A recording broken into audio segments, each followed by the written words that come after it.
जय हिंद फ्रेंड्स। तो आज हम साइकोलॉजी से जुड़े हुए कुछ एक दो टॉपिक देखने वाले हैं। बहुत ज़्यादा सेशन लेने वाले हैं आज का। मुश्किल से 15 से 20 मिनट का सेशन रहने वाला है। तो आज के सेशन में हम क्या देखने वाले हैं? देखो, आज के सेशन में हम थोड़ा सा टोलमेंट के बारे में जानकारी देंगे।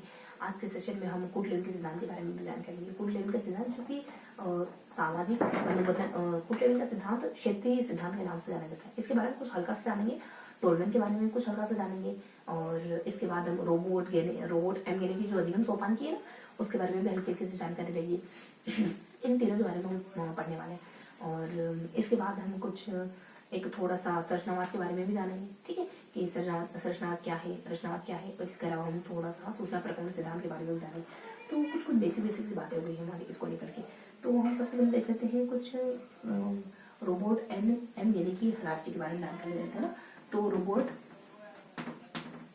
एम गेने, देखो रोबोट एम गेने ने एक हायरार्की बताई जिसमें कौन कौन से 8 बिंदु शामिल है उनके बारे में हम जानकारी रखने की कोशिश करेंगे। एक ट्रिक आती है हमारे सूस, और सूस अब नष्ट करके एक ट्रिक होती है हमारे, और कुछ हमारे बस और नष्ट टी हमारा साइलेंट, लेकिन सोच बस गिने वाला था, नष्ट होने वाला था, जिसमें हमारा संकेत वगैरह आ जाता है, ठीक है, और उद्दीपन वगैरह आ जाता है, और एक और से हमारा कुछ श्रृंखला वगैरह आ जाता है, या टू करेंगे ना, श्रृंखला वगैरह आ जाता है, और शाब्दिक वगैरह आ जाता है, श्रृंखला वगैरह है, और दिन शाब्दिक वगैरह आ जाता है। इस तरीके से कुछ इसमें शब्द आ जाते हैं, और इसके बाद हमारा विभेद करना आ जाता है। तो ये हमारा पहला पॉइंट पढ़ रहे थे, ठीक है। तो इसे कैसे हमारा बी से विभेद करना आ जाता है, विभेदन वगैरह, मतलब पहला टॉपिक पढ़ रहे हैं, विभेदन वगैरह आ जाता है। इसके अलावा एस से हमारा एक संप्रत्यय वगैरह आ जाता है ना, संप्रत्यय। उसके बाद एन से हमारा नियम वगैरह, और लास्ट में हमारा समस्या समाधान वगैरह। तो इसमें कौन कौन सी चीजें आती है बेसिकली?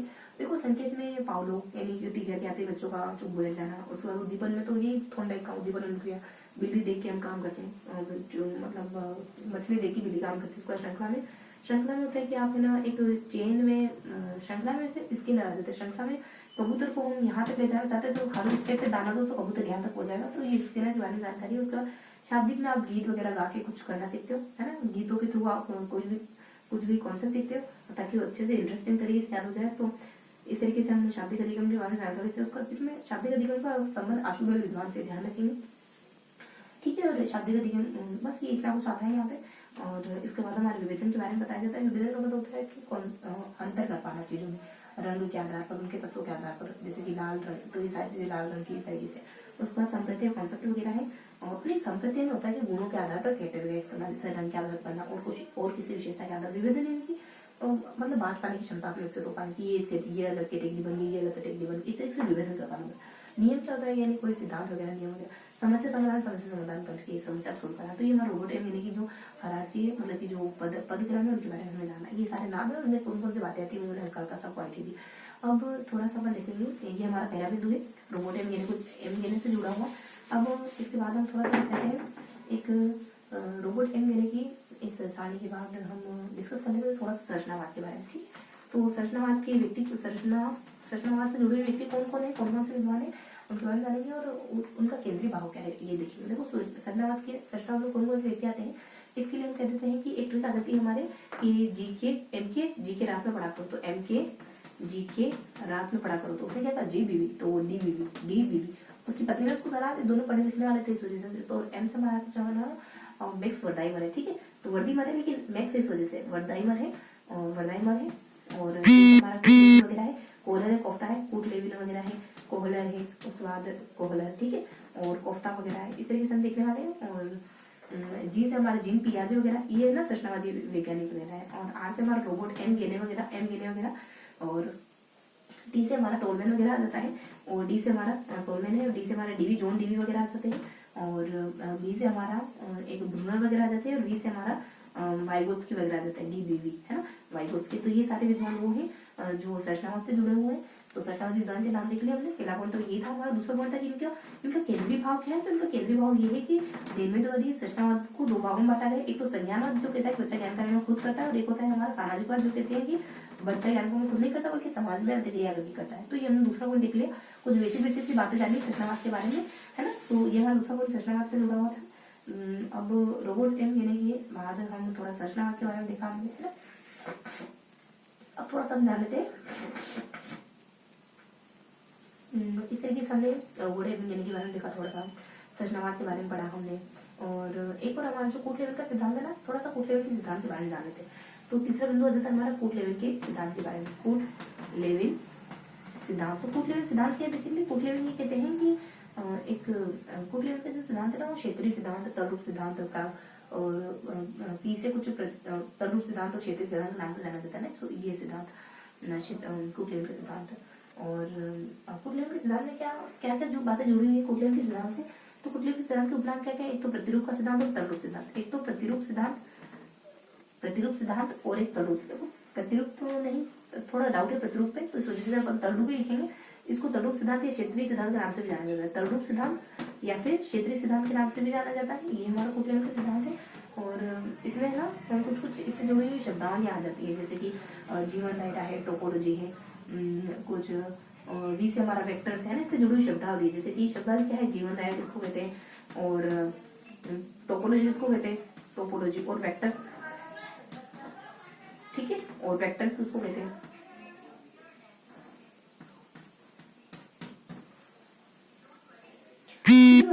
पढ़ेंगे। तो जीवन दायरा, जो आपकी जीवन दायरा वेक्टर्स उसको कहते हैं, शक्ति को कहते हैं। जीवन दायरा तो जानते ही, पर जीवन दायरा आसपास का हमारा जो एटमॉस्फेयर है वो सब। वेक्टर्स किसको कहते हैं? वेक्टर्स आपकी शक्ति को कहा जाता है। टोपोलॉजी उसको कहा जाता है आपके जीवन दायरे में होने वाले परिवर्तन को। ये हमारी पावर है, शक्ति है, और ये हमारा परिवर्तन है, जो भी हमारे जीवन दायरे में परिवर्तन आते रहते हैं आकृतियों के आधार पर। इसको सिर्फ ऐसे ही ध्यान रखिए, बहुत ज्यादा इसको एक्सप्लेन नहीं करेंगे। टोपोलॉजी में हमारे जीवन दायरे में आने वाले परिवर्तन, ऐसा कोई शब्द है तो टोपोलॉजी से कनेक्ट कर देना, ऐसा कोई शब्द आ जाए तो टोपोलॉजी से कनेक्ट कर देना।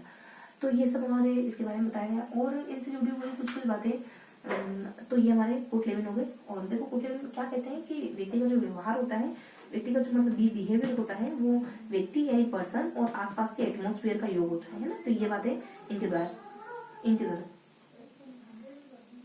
ठीक है। तो इन कूट लेवल के द्वारा ये सारी बातें कही जाती है। और थोड़ा और देखिए इनके बारे में, तो देखो कुछ कुछ और शब्द आते हैं जो इनसे जुड़े हुए हैं, जैसे कि समतुल्य है, और कूट लेवल जीवन दायरे की बात करते हैं, और इस तरीके से बेसिक बातें हैं इनसे जुड़ी हुई। और मेरे को ऐसा आइडिया है कि ये समतुल्य की भी बात करते हैं, और वेक्टर्स की भी बात करते हैं, और कुछ ठीक है अपन स्किप रखेंगे, वो शायद वो इनसे जुड़ा हुआ ना हो। तो ये हमने थोड़ी सी जानकारी कूट लेवल के बारे में पढ़ी। जितना भी एक सामान्य सी जानकारी के अंतर्गत आता है वो सब हमने देखा है कूट लेवल के बारे में। क्षेत्रीय सिद्धांत कूट लेवल देखो ये ना अच्छा कर्नाटक के तो अपने टोलमेंट थे, ठीक है, कर्नाटक के टोलमेंट थे और 1949 में उन्होंने सिद्धांत दिया। देखो टोलमेंट का सिद्धांत क्या है, और टोलमेंट के सिद्धांत के बारे में चौथा पॉइंट देख लेते हैं। टोलमेंट का सिद्धांत, तो टोलमेंट के सिद्धांत के बारे में क्या जानकारी गिवन है? टोलमेंट का जो सिद्धांत है वो 1949 में दिया गया था, और टोलमेंट कर्नाटक के रहने वाले थे, है ना। ये टोलमेंट के बारे में थोड़ी सी जानकारी है। और टोलमेंट के द्वारा कुछ और भी सिद्धांत दिए गए हैं, जिसको अपन थोड़ा सा अगर ध्यान रखने की कोशिश करें तो एक यूपीएससी करके एक तो है, ठीक है, यूपीएससी, तो ये सिद्धांत इनके द्वारा दिए गए। उद्दीपन करके एक है, और एक सी से हमारा चिन्ह प्रतिरूप का सिद्धांत है, एस से हमारा संकेत करके कुछ है, और इस तरीके से मतलब कुछ कुछ सिद्धांत है जो इनके द्वारा दिए गए हैं। अब एग्जैक्ट देखो, एक एग्जैक्ट नाम तो देखो चिन्ह प्रतिरूप का सिद्धांत है, बाकी और भी है, लेकिन थोड़े वो संकेत वगैरह है, पी से एग्जैक्ट ये ध्यान रखो, चिन्ह प्रतिरूप का सिद्धांत इनके द्वारा दिया है। और भी सिद्धांत है, ठीक है, चिन्ह प्रतिरूप का सिद्धांत इनके द्वारा दिया गया है। और थोड़ा सा इनके बारे में देखें, इनके सिद्धांत के बारे में, प्रतिरूप का सिद्धांत, इस सिद्धांत के बारे में कुछ कुछ जानकारी लिख लेते हैं। ये सिद्धांत 1932 में दिया गया था, उसपे इसमें चूहों पर प्रयोग किया गया, और इनके द्वारा किताबें लिखी गई है।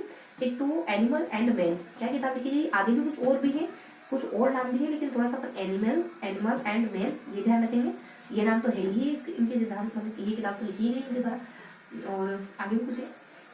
इस तरीके से हमने टोलमेंट के बारे में पढ़ा। टोलमेंट की जो नवीन रूप सिद्धांत की, हाँ, टोलमेंट के जो नवीन रूप सिद्धांत में उनमें कुछ कुछ बातें आ जाती है, जैसे कि नवीन रूप में क्या क्या बातें आ जाती है। एक आती है के एस और सीजी, इस तरीके से ध्यान रखें। के यानी कैक्टस होता है। कैक्टस का मतलब क्या होता है, भूख और भोजन इन दोनों से सकारात्मक नकारात्मक संबंध होता है। आपके चालक और आपके लक्ष्य में जो संबंध होता है, तो भूख और भोजन ध्यान रखिएगा। बी तो इनमें जो संबंध होता है एस। समतुल्य का मतलब क्या होता है, आपने कोई लक्ष्य बनाया यूपीएससी, तो यूपीएससी के लिए आपको बहुत सारे सब लक्ष्य भी बनाने पड़ेंगे, मतलब सब हेडिंग, जैसे हेडिंग और सब हेडिंग होती है, वैसे किताबें लिखी, करंट अफेयर्स पढ़ना, जीके वगैरह पढ़ना, जी मतलब बहुत सारी तैयारी करनी, सी टेट की तैयारी, केट नहीं हमने कौन सा पेपर होता है वो गणित का जो कंपलसरी पेपर होता है ना, तो उसकी भी तैयारी करनी, सब कुछ आपको देखना होगा। तो इसको समतुल्य कहा जाता है, मतलब लक्ष्यों और उसको छोटे छोटे टुकड़ों में बांट देना, लक्ष्य और उपलक्ष्यों में बांट देना, है ना, ये सब हमारा ये कहलाता है समतुल्य। एस देखो, एक तो यहाँ क्षेत्र है, फिर क्षेत्र है, और ये हो गया समतुल्य, हो गया क्षेत्र। क्षेत्र क्षेत्र विधियां है और क्षेत्र कुछ पी से करके नाम बता रहे सिर्फ, है ना। इनसे जुड़े हुए कुछ नवीन रूप के नाम, यानी इसमें बदलाव भी आया। तो ये सारी चीजें इनके सिद्धांत में बदल के ऐड की गई। चालक विभेदन यानी चालक में अंतर्गणा सिद्धांत, चालक विभेदन यानी चालक में अंतर्गणा सिद्धांत, जी से गामक। तो ये सारे इनके सिद्धांत में बदलाव आते बाद नवीन रूप, मतलब ये ऐड हुए थे। तो ये सारे ऐड होने वाले कॉन्सेप्ट है। तो ये अपने टोलमेंट के बारे में कुछ बेसिक जानकारी है ना, कि टोलमेंट ने ये सिद्धांत वगैरह दिया था। तो इस तरीके से टोलमेंट के बारे में जो भी बेसिक से जानकारी थी वो मैंने आपको दी। अब टोलमेंट चौथे पॉइंट के बाद अपन देख लेते थोड़ा सा टोलमेंट के बारे में। देखा हमने सूचना प्रक्रमण सिद्धांत, जानते हो सूचना प्रक्रमण सिद्धांत के बारे में कुछ?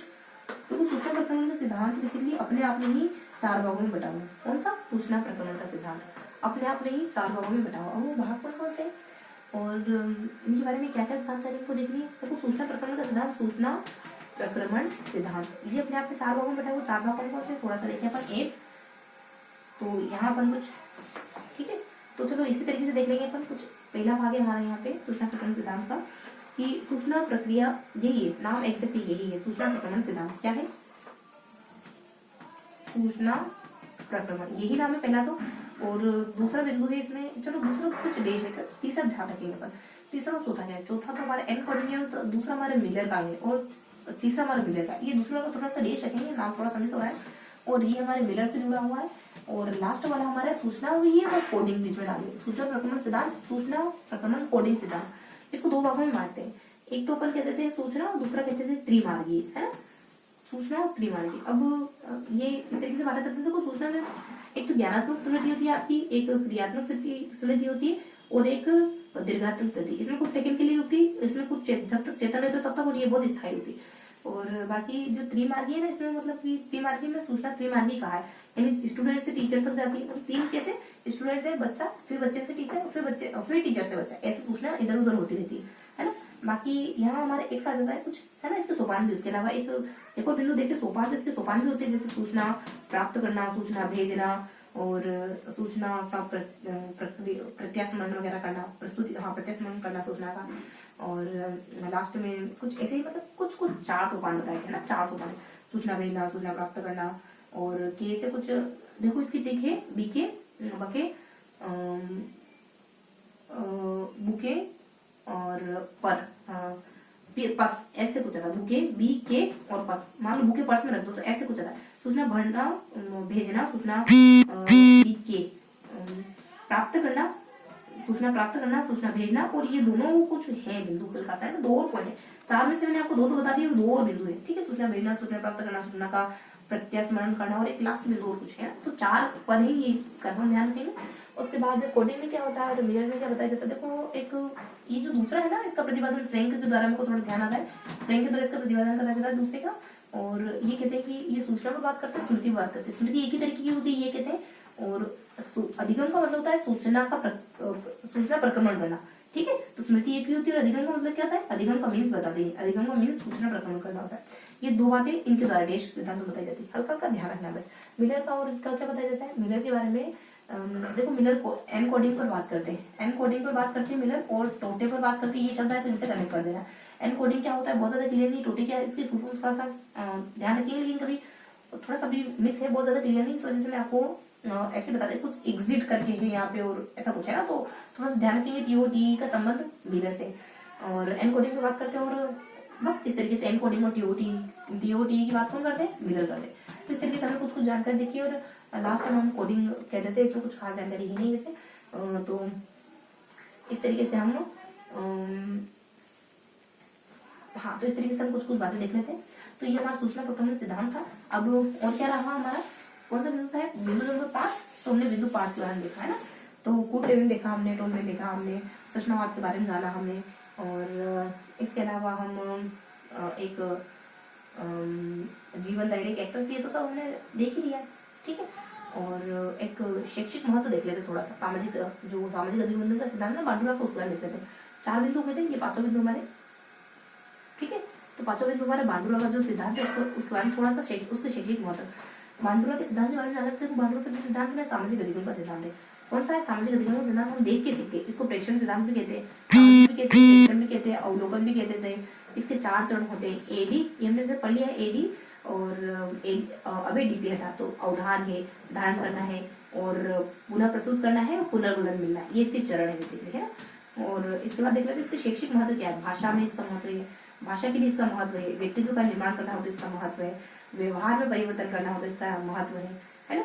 तो इस तरीके से इसके कुछ कुछ महत्व होते हैं बांडुरा के अधिगम के सिद्धांत के। चरण बता दिए, इसके उपनाम बता दिए, इसके महत्व बता दिए। ग्रीनलैंड का कोटेशन होता है लिंडग्रेन का। लिंडग्रेन कहते हैं कि जब तक सामाजिक संपर्क नहीं होगा ना तब तक आपका सामाजिक संपर्क के बिना बस थोड़ा और पढ़ेंगे पर, हाँ, तो सामाजिक संपर्क के बिना ये अधिगम संभव नहीं हो सकता बांडुरा वाला। तो इस तरीके से हमने कुछ 5 बिंदु देखे, बहुत थोड़ी थोड़ी सी जानकारी पड़ी इन बिंदुओं के बारे में, है ना। तो कौन कौन से सिद्धांत हमने जाने, हमने कुछ हमने ना बांडुरा के सिद्धांत के बारे में देखा, इसके चरण क्या क्या है और इसकी शिक्षा में क्या मतलब बांडुरा का सिद्धांत आखिरकार है क्या, ये हमने जाना। बांडुरा का सिद्धांत क्या है, समाज के थ्रू बच्चा सीखता है, तो इसके चरण देखे हमने, और कुछ इसके शैक्षिक महत्व क्या है ये सब जाना। रोबोट एम कहने की हायरार्ची देखी हमने, है ना। तो 8 चरण होते हैं, 8 चरणों के बारे में कुछ बेसिक बातें भी पढ़ी हमने। इसके अलावा हमने टोलमैन के बारे में कुछ बेसिक सी बातें देखी, टोलमैन ने कौन सी किताब लिखी है, टोलमैन कब सिद्धांत प्रतिपादित करा, इसका नवीन रूप क्या है, ये सब जाना हमने। संरचनावाद के बारे में जाना, कौन कौन इसके प्रतिपादक है, और साथ ही हमने बस पोस्ट करेंगे, बस मतलब एंड करेंगे, संरचनावाद के बारे में थोड़ा सा हमने जाना, और संरचनावाद का केंद्रीय भाव क्या है इस तरीके से हमने जाना। और इसके बाद कुछ और भी देखा क्या हमने, तो इस तरीके से मोटा मोटी हमने 5 से 6 टॉपिक पढ़े, है ना। इनके बारे में बहुत ही सभी जानकारी है। तो ये है हमारा आज का सेशन। तो फिर मिलेंगे बहुत जल्द ऐसे किसी अगले सेशन में, तब तक के लिए जय हिंद।